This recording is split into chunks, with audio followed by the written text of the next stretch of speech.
what's up, everybody? It's just Chef Chris Tzorin and Chef Jay, and today we have a guest. Want to introduce the guest, Jay?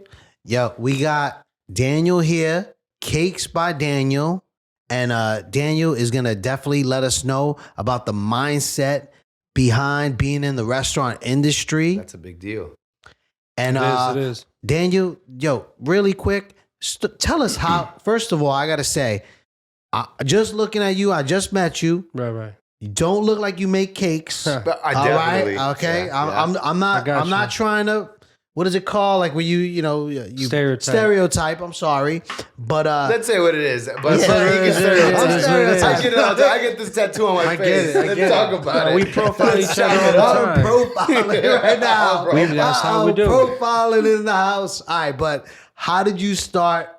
How did you start out in the cake game? Let us know, please.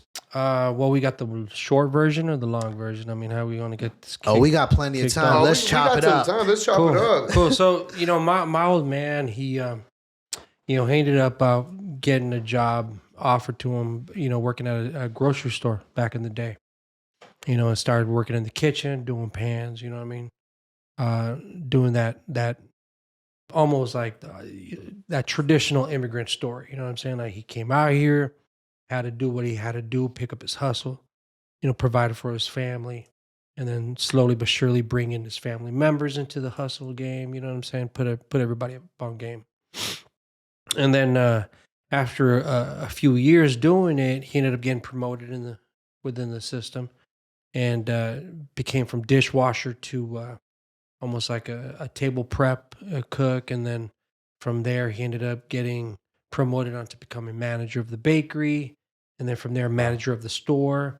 And then before you knew it, he was helping the owner of the company open up new locations and new stores. That's awesome. Wow. Right? Awesome. Talk about that hard grit, grind or whatever from that immigrant story that people only talk about or read about, And real quick, once again, where did your father come from exactly? So he is, pretty much born and raised in Tijuana, Mexico. But it's like Tijuana is one of those border town cities that's kind of like it's in and out. You know what I mean? You got the influence from the street, you got the influence from the culture, but then you got that American influence. So you kind of in the middle where you're trying to move a certain way, you're trying to survive a certain way, but then you're trying to either get out of that scene to progress. So it's a lot of battles, you know what I'm saying? Especially in the Latino culture. A lot of barriers to break down. So right? many barriers. So many barriers. Where it's kind of like you said at the beginning, we profile each other because that's how we survive. Right. Wow. You know what I'm saying? Like we read each other right off the bat because we got to know if we're going to vibe with this person or we're going to walk away from this person.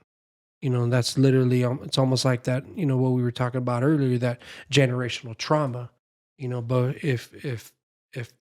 if we in this culture where we are exposed to certain elements out there, we're going to move a certain way. We're going to react a certain way. So whether, that whole terminology of profiling or stereotyping, that's how we still here. Right. You know what I'm saying? If we out there walking around just blind to not paying attention to who's moving around us, we ain't going to survive that long.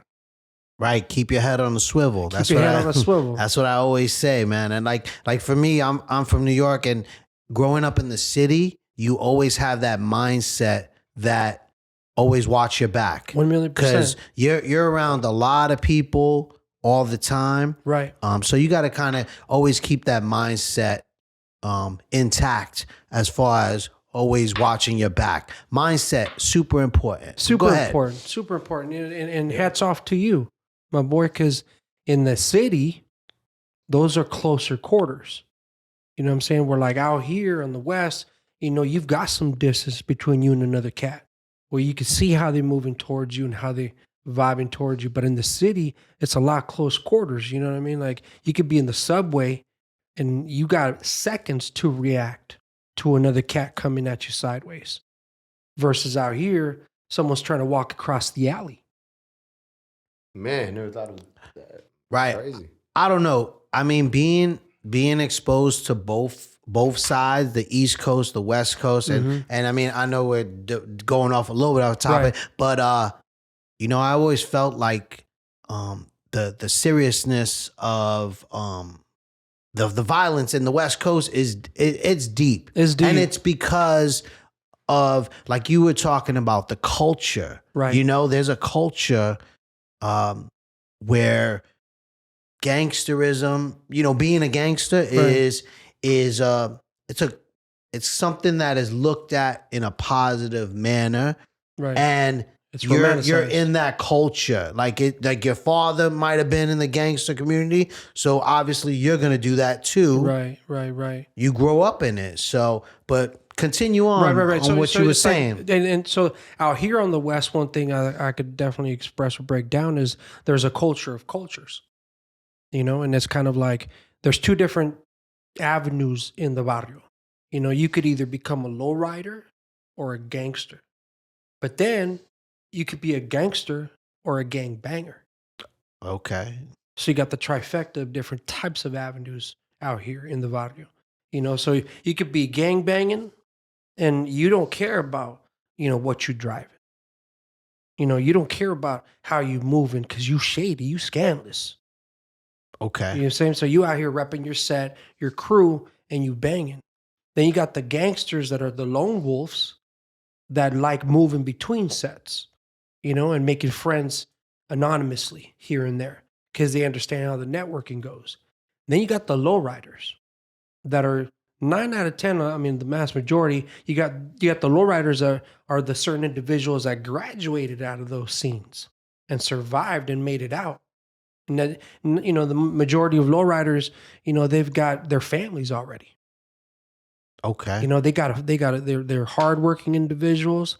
They're making their hustle moves to provide, to afford that lifestyle of being a lowrider. You see what I'm saying? Funding that hobby, that passion. And where would you say your father was in that lifestyle? Like, was where did he fit in all that? Because I'm sure he grew up in that. For sure. He was coming from TJ into California, right? Right. In different times, different eras, right? So like gang banging in back in his day was more like streets. It wasn't necessarily a whole hood, you know, and it wasn't even so much it wasn't so much called a gang. It was just like, well, that was your crew, or that was like your family, you know, and surviving out of those scenes, you know, it's almost like it's romanticized because at the same time, if you're with a crew, you're gonna survive, right?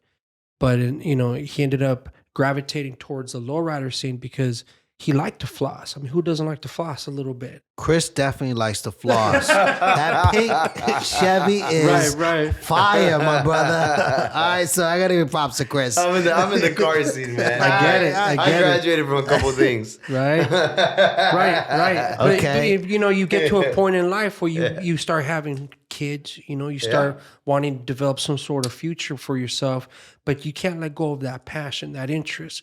So you got to fund it. One way or another, you got to fund it. You could either fund it sideways, which we all know that's not sustainable. You know, it's going to come crashing. So what are you willing to risk? You know, or you could fund it, you know, legit and put in that grind, which goes into that mindset. So it's like everybody graduates from one plateau to another, but depending on where you're at mentally, you know, emotionally is one thing. You know, we got that generational trauma, you know, from what we learned from our immigrant parents and so forth, so on, what we're exposed to in our elements in the hood. But then there is that small percentage where everybody, you know, makes a decision if you want to be part of the pack, or you want to be the leader of the pack, or you willing to break away from the pack and be the lone wolf. Mm-hmm. And usually the lone wolf is the ones that last the longest. Got it. And can I ask you guys, because both you and Chris have had fathers who were deep in the industry. Right. So what kind of, and Chris, you could speak on this too, what kind of influence did that have on you as not only as a person in the industry, but as a man?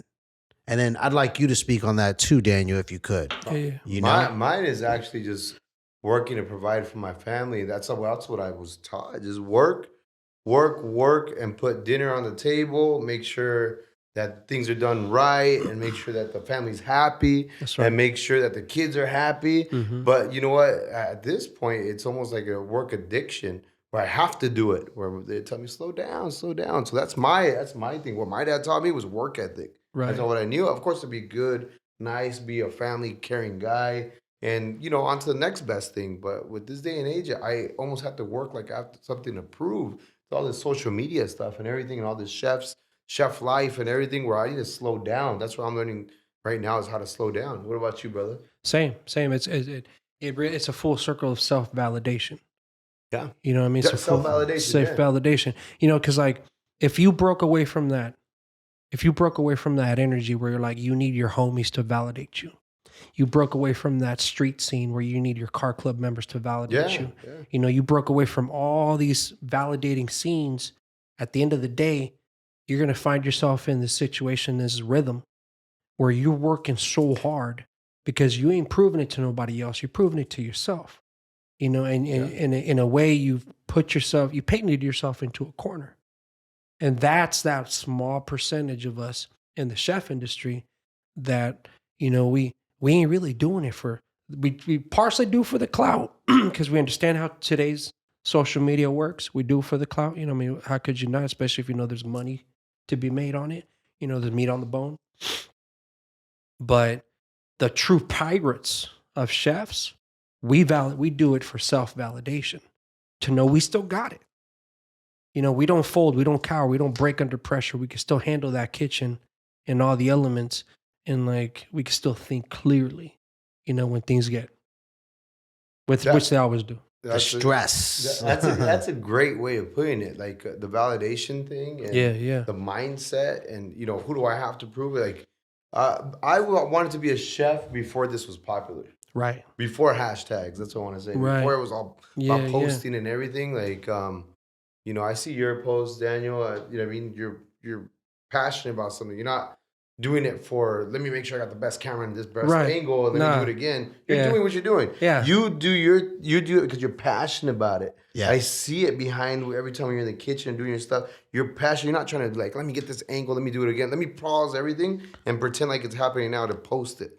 Like, no, you're sincere about your post. You're sincere about your post. I'm very sincere about my post, right. But I just learned how to post afterwards. Yeah. But you know what I mean? I was going to say, because your posts are fire. And I'm looking at you and I'm like, dang, I want to do it like Chris. And we'll Chris is blowing it up. We'll get into that because it's all mindset. Yeah. But it's like, this was way before hashtags, way before everything, but way before when like, it was like, fuck, dude, I got Mother's Day coming up. I got 800 reservations, dude. I got this much going on.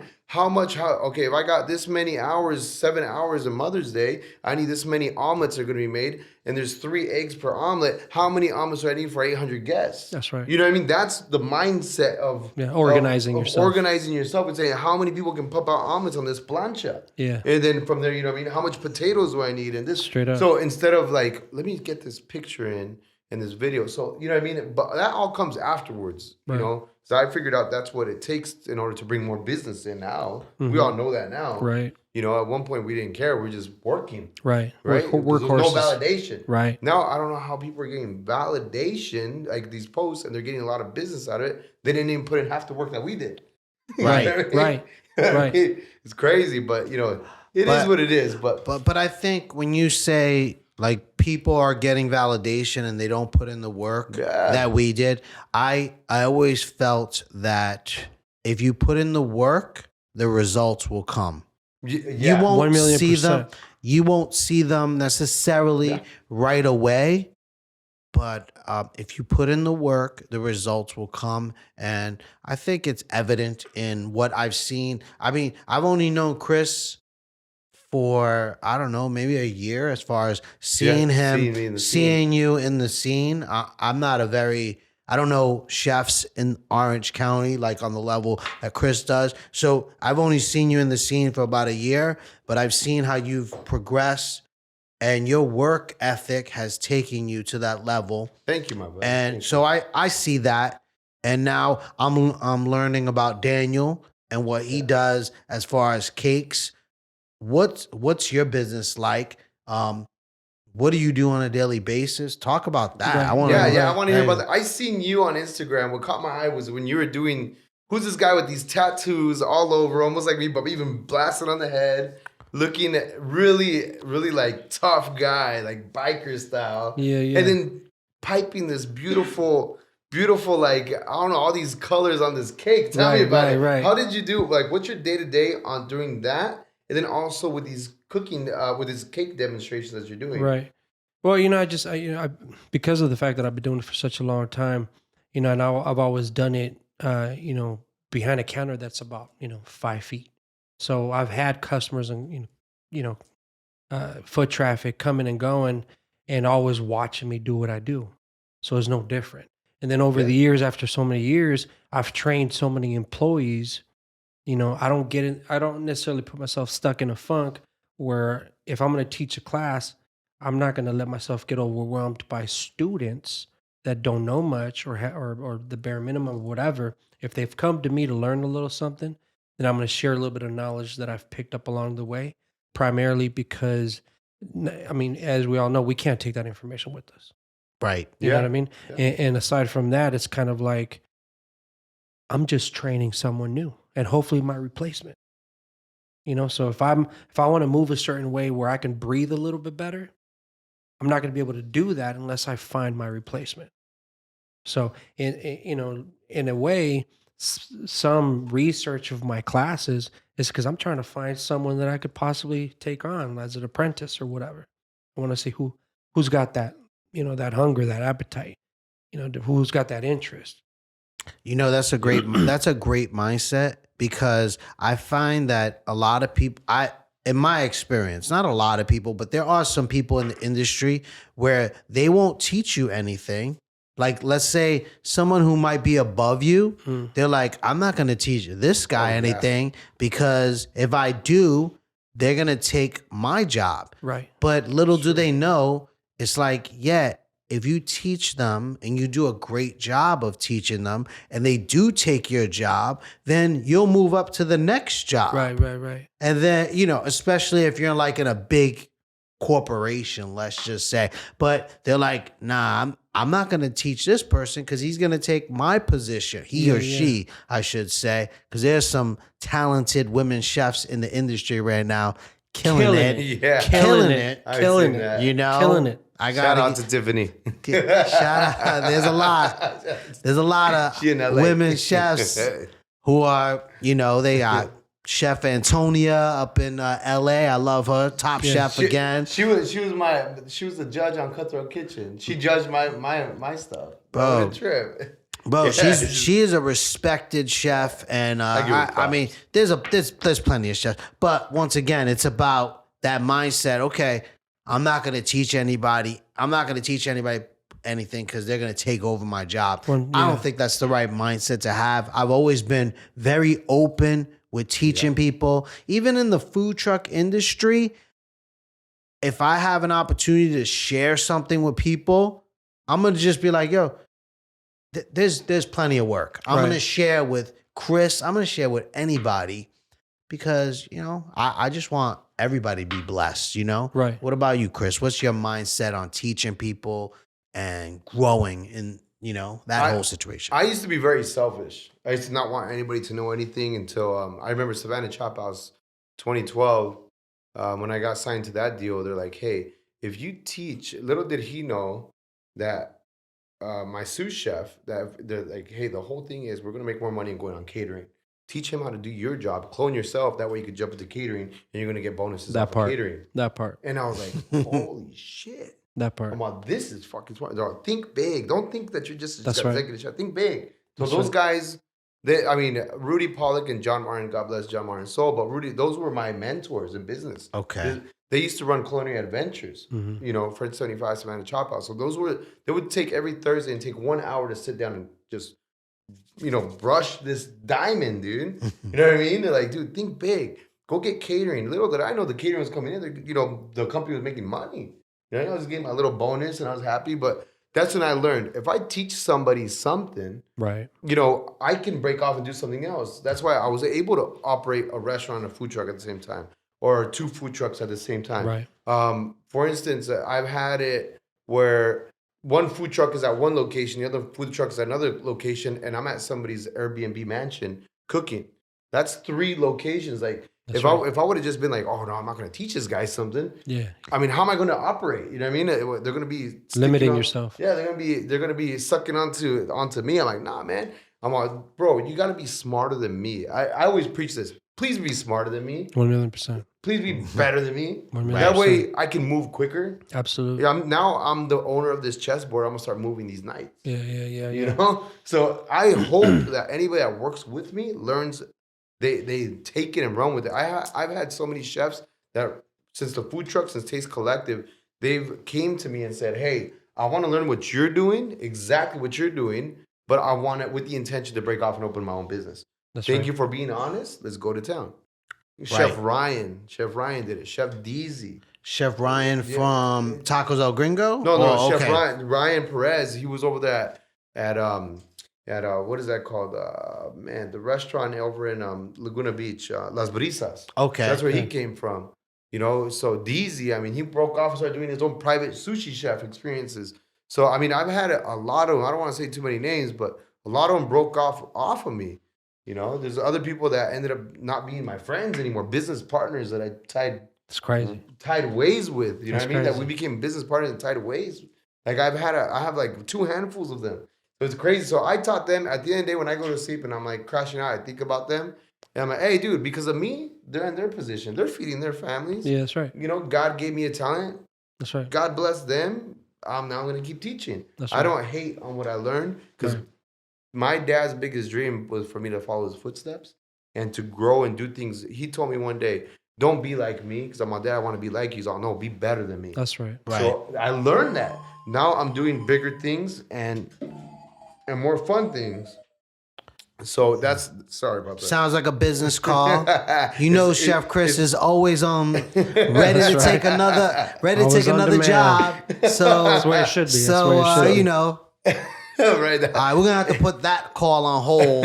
But let's continue on. We should have answered. That was my mom, by the way. Okay, so check this out. So yeah, if you can teach somebody and be their clone, Temple Urban Kitchen was one of the biggest ones that we learned. You know, when we took on Temple Urban Kitchen with the intention, he's like, we got to clone ourselves. That way this restaurant's up and running by themselves. That's right. And then we jump to the next location. That's right. Or we go home or we go and party, work hard and play hard. That was the model there. Right. But I don't know, man. What's your take on this, on teaching people? I mean, and I hear this, but there's so much truth in it, and it falls under, humility. You got to have a form of humility, and you're not going to be able to teach anybody if you don't have a sense of humility whatsoever. And it's kind of like, it's like you said earlier, Chris. There's so many individuals out there that are like validated by today's standards of social media intake and so forth. So on. It's kind of like you got celebrities with that blue check. Yeah, you know what I'm saying. That doesn't mean they shit. They ain't got to be fire. It just, somehow or another, they moved a certain way in today's, technology advancement of being validated through technology. The problem with that, though, is that that's not sustainable. So, like, you could get a chef, like you said, that's only been in the game for like a small amount, and he got validated with that blue check. And that's cool, and I praise it. That's a short run, though. Because someone that's really put in the work, put in the grind, suffered, sacrificed. Key word is sacrificed over the years. Right. That cat gets the respect. So you could be validated out there. Yeah. But doesn't mean you respected. I like what you said right there. Did you Hey, respect. You get respect in this game, and that is where, to me, that's my validation. That's the validation. That's validation. Like my dad has his respect whenever we go 1,000,000%. around to Chef Luis. That's right. In his industry, that's where he got his respect. That's your blue check. Yeah, that I mean, he's retired. There's other chefs that they're still going in, like, that's right, because they have to keep going. They want to feel validated. That's right. They're same age, but he's like, fuck this, I'm done. Yeah, you could be 2010, I'm out. That's right. I retire. I don't want to do this shit anymore. I already got my thing. I already bought my house. I already did my thing. Yeah, yeah. And he never looked for the what's called that blue check, Right. if you will. Right. I was lucky. I don't think I would have ever made it to where I was at right now. Like with all of this social media stuff and people I've met, if it wasn't for Guy Fieri, he found me.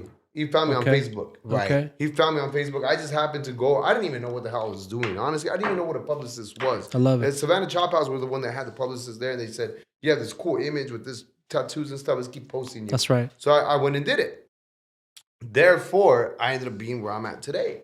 But it was the hard work behind it. I Yes, wasn't right. looking for it. That's right. I wasn't looking for that next picture, that next video. Now it helps business. It's like injecting steroids. That's right. Like if you're already working out, but you're just injecting steroids.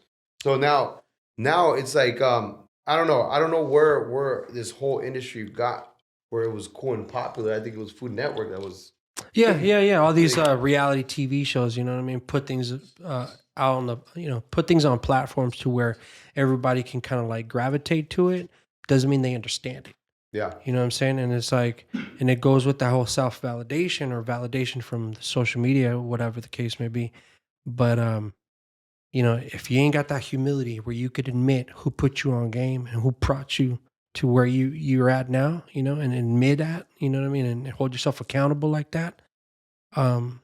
If you ain't got that humility, then you're never going to advance to the next level, and it's, I think when you say that, yeah, when you don't have that humility, I've seen people with talent without humility, and they do good for a while, right. but then when not sustainable. when it comes down to it, yeah, they're lost. They're lost. They're you lost. know, and that's where you got to be humble, Right. And definitely love what you do, have You gotta passion love what you do, have passion for it. Yeah, because it's not fun, bro. No, It's not. This is. It's fun, but when you're in the shits, like when you're washing dishes, they see the glory. A lot of people, you know what I'm talking about. Yes, when I you're cleaning know. the fucking truck, and then you got shit everywhere coming out that tube going on the floor. When you're over there cleaning all the whole kitchen, how is it? What is it like? It's is that nasty. glory? It's nasty, but that's part of it, though. And you got to understand. Yeah. It's kind of like a tattoo artist. You know what I mean? If you can't break down your machine, you'll never understand the function of it. Wow. If you don't know how to hold your paintbrush, you're never going to know how to apply it to the canvas. And if you don't know how to break down a kitchen, you ain't got no business in there.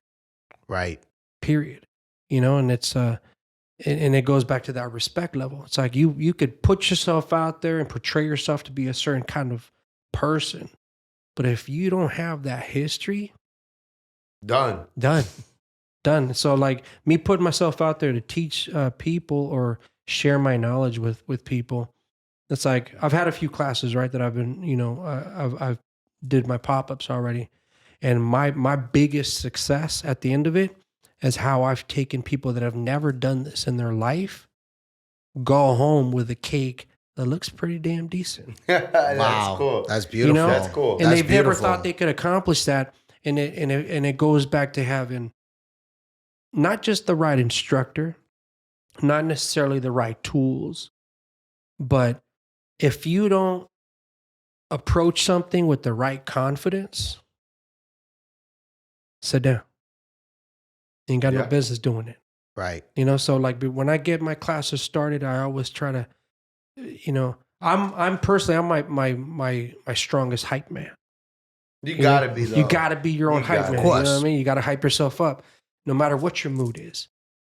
Depending Right. on how you wake up, everybody wakes up either on not necessarily on the wrong side of the bed, but sometimes the sun hits you, in the face a little harder than other days. You know what I'm saying? So you gotta understand what your mood is, recognize it, and either adjust it and using that sense of humility and move accordingly, and how you're going to share your energy with others throughout that day.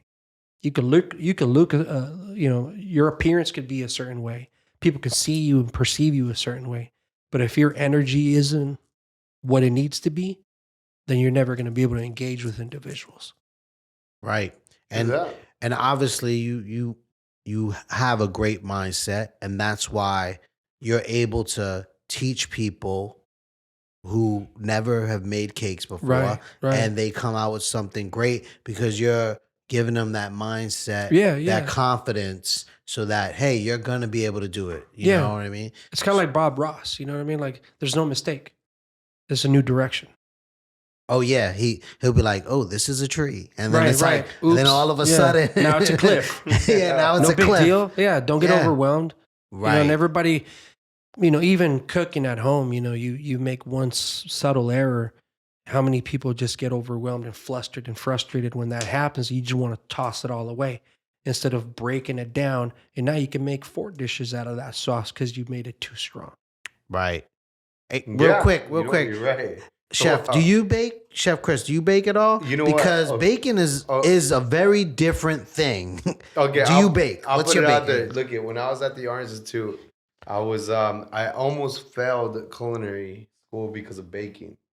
It was a whole different beast. It It's a takes science. patience, the science behind it, like you said, and just overall, like the creativity. That mindset is like really different. Like I'm not explaining it, bro. Like it's the buttercreams. I do not know Right. how to do it. Right. Mine was so tough. I tried to do the fondant. What is that called? Right. Fondant, yeah. I couldn't do it. It was like too gummy. It was like I don't know. I can cook a mean like meal, course style, and everything. When it comes down to baking, Yeah. I remember our last our final was doing a wedding cake, Okay. and I'm like, Oh wow. Yeah, let's yeah. do it. Okay, just 3-tier wedding cake. Just do something simple. Yeah. Simple, right? Butter cake, Simple. buttercream. Right. But man, I told her, please hurry up. Please just hurry. The thing started going from one side to the other, just started leaning. Yeah. See, okay. Yeah, so right, like, right. you know what I mean? See, So it's a yeah. whole different piece. I got respect for you. And Chef. Okay. So that brings me on to one of the topics that I always share with my class, and it's like you can have tools, you can have the confidence, you can have the vision, but if you don't understand it's almost common sense, it's almost logic, because if you're going to structure something or build something, because that's pretty much what it is when you're cake decorating, you know, you're building and you're structuring something. You got to engineer it and you got to, you know, do that architecture work before you even get started. So, you know, temperature's key. You know, Okay. if you messing with something fresh out the oven, you're messing with something that's soft and hot. Okay. You can't really work with that.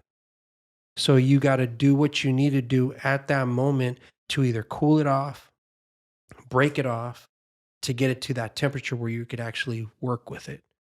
You know, so, you know, it's kind of like when the cake starts leaning or whatever, Yeah, my it's gosh. because you focused more on accomplishing the project and the structure than what the support system is needed, you know, to support that kind of structure.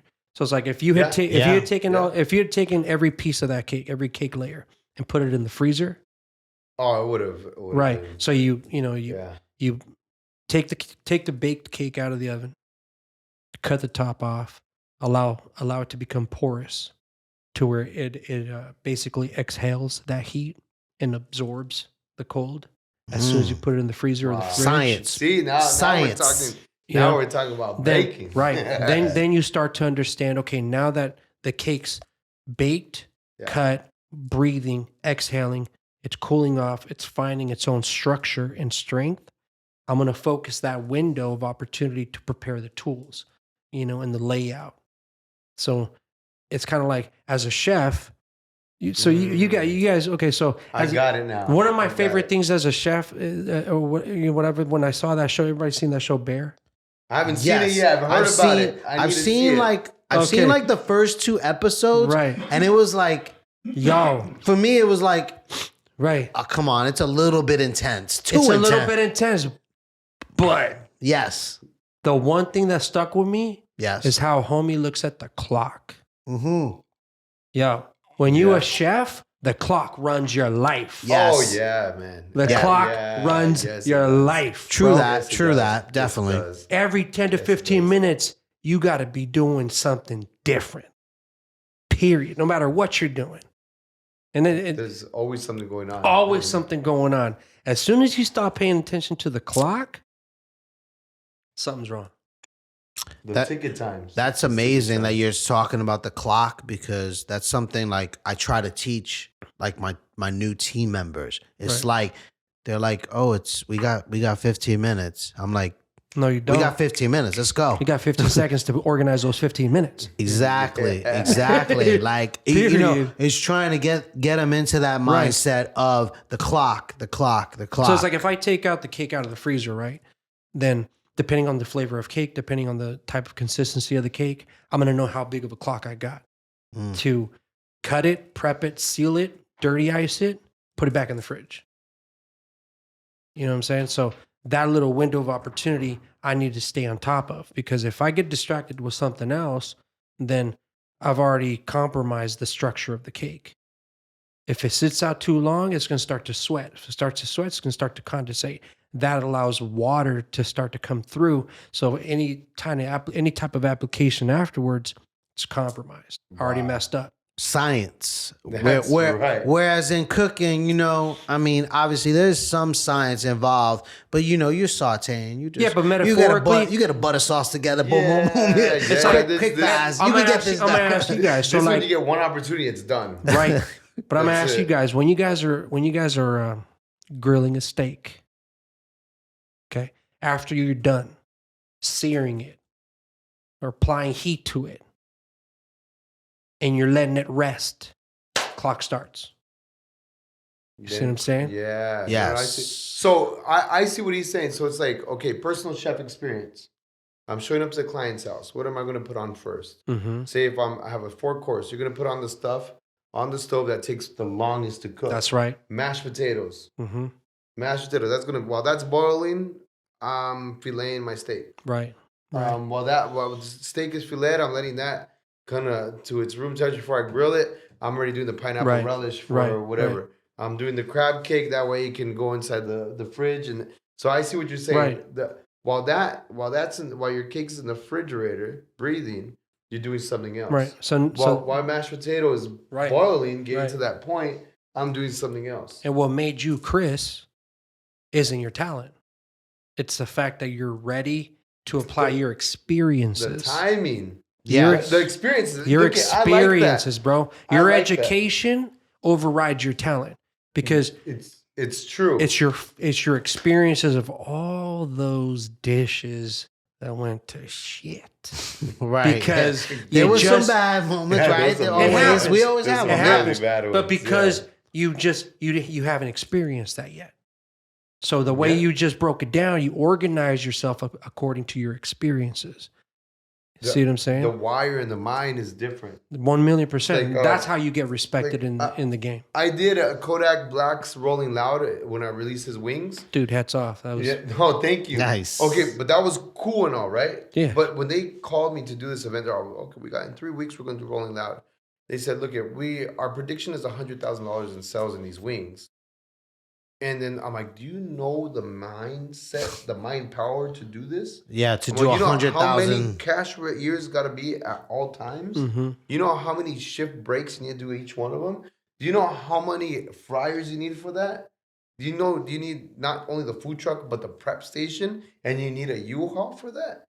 Like, who else thinks like that? Like, that's wired different. Right. So, you know what I mean? Experiences, it's like, So, it's experiences. So, as we're doing that, they're like, well, it's easy, right? One of my favorite words is just. Can't you just do it like this? It's just frying wings. Right. I'm like, no. I'm like, what about the cooks when you're done? By the time you break down the stations, you're done by midnight. And we're in Orange County, so I'm like, we need an Airbnb because we need to be back at 6 a.m. to go prep. Why 6 a.m.? I'm like, do you think the sausage is going to make itself? That's right. That is crazy. Do you think the sauce is going to make itself? Do you think, and then you always plan, like somebody's not going to show up. Always plan on that. You always plan like somebody's going to be late. And what's the next thing happen the next morning? The cars cannot go in because the security's tight. Right. Mm-hmm. So next thing you know, everybody showed up 4 hours late.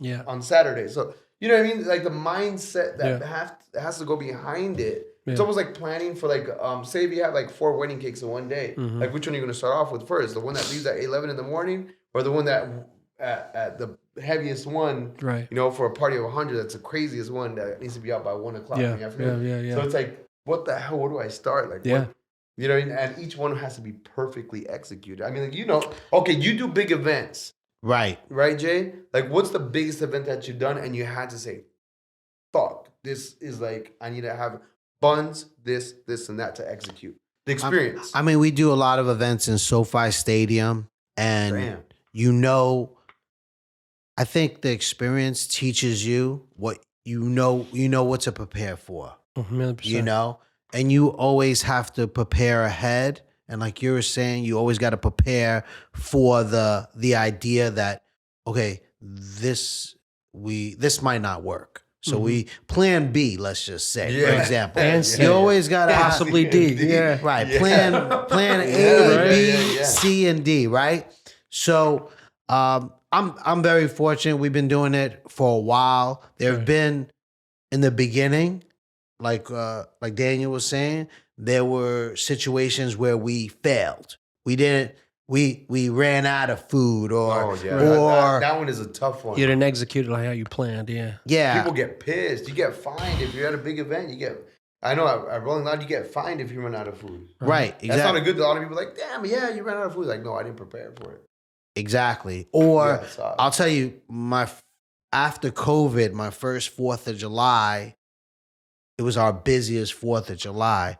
We got beat up like on the 2nd of July, the 3rd of July. We were getting beat up. We had some guy jump on the back of my truck and wanted to fight us. No. Because Imagine that. long ticket times. Wow. You're like, yeah. Yeah. Oh my God. Was cursing dude. at my Yeah. People get hungry, bro. my helper. I'm like, dude, are you Hey, really but you know jumping what? on my truck That's for a commendable, burger? bro, because he Wow. was that angry he couldn't get your dish. Right. Exactly. Dang, fire, homie. You're fired. Right, but then I went home that night and I said, "Listen, tomorrow cannot be like that." That's right. And I Yeah. figured it out, and Yeah. we actually had less people, but we executed better Less because we chaos. had a better plan. That's right. We planned it out and Yeah, we yeah. executed my plan, but we had to do it that way, and that's what chefs do. Chefs, and it Yeah. seems like bakers, chefs as well. Yeah. There's a big planning process Yeah. in that. I Yeah. didn't realize that. Yeah, because being a Yeah. pastry chef, it's like, it's tough because I'm a baker, I'm a pastry chef, I'm a cake decorator, but all in all, if you in the kitchen, you're a chef. Right. You know what I'm right. saying? Yes. If you're in the kitchen Yeah. looking at that clock every 10 to 15 minutes and you got orders and you're catering, you got a big event that you're planning for, and then you've got ingredients that are, time sensitive, then it's pressure. Yo, so Yeah, wait. I can First only of all, I imagine. gotta ask you this really quick because just in case I'm not sure, I want to know if I want to get a class on cake baking. Mhm. Where do I find you? How do I Yes. get that class? Because it looks like Chef Chris might. Do you still need a class on the cake baking? Oh, man, I need classes every day, bro. So let's do it. I want to know where do we find where you? can everybody find you? What's your social media feed? Let us know Right. everything about you. So Cakes by Daniel is my Instagram. That's my hold. And then right now I've just been doing a lot of pop-ups and I'm teaching people not just necessarily cake decorating, but not to get, it to me, behind my purpose of why I'm doing this, it's really to help people not get overwhelmed with the steps and process needed to execute a decorated cake. You can simplify it while executing it a certain way where it looks advanced. You know what I'm saying? Like you did some work to it, but without getting overwhelmed. Simplifying things, tips and tricks. Anybody can do it. It's like one of my favorite movies is Ratatouille. Oh, yeah. Right. Oh, yeah. Anybody Yeah. can cook. Right. yeah. Anybody can cook. Anybody can create something with their own hands if they have the mindset. Like, period. That's- I that's love beautiful. That. I love that. I'm down Anybody for it. can create if they got the mindset. They can. Well, That's the quote. sign That's the quote me of up. the night. sign me up to the next class. Sign me up to the next class because I know I need some baking classes, so I'm down for it, Daniel. And just one question: you do these classes? You do them here in Orange County, or do you travel too? So I am, I'm doing, private events. That's a request that I'm taking on. But right now, it's some of the pop ups I've been doing is in HB at second floor. Shout out to Kevin. That's the homie. But he's been gracious enough to share his space with me. And if anybody's familiar with second floor, it's like a art gallery restaurant, bar and nightclub. But it's a spot, you know what I mean? For the tattoo industry, second floor is one of the locations that's like pretty well known, just like Sullen or, other type of tattoo industry affiliates. But yeah, so I've been doing my pop-ups there and doing private events, wherever need be. Very cool. That Right sounds on. dope. Well, we got it. I mean, today's topic was mindset, and today's quote, what you said. If you're gonna create with your hands, going with the proper mindset. Boom! You had it first. Let's chop it up. Exclamation point. Let's chop it up. Alrighty, I think that wraps it up for today's podcast, guys. Well, much love. Now you know where you can find Cakes by Daniel, right? And it's your chef Chris Tzorin, right, with Taste Collective and Jay. Thank you for having us. Thank you, Thank you Daniel, for for having me, joining gentlemen. us. Thank Appreciate you. it. Much love. Much love. Peace.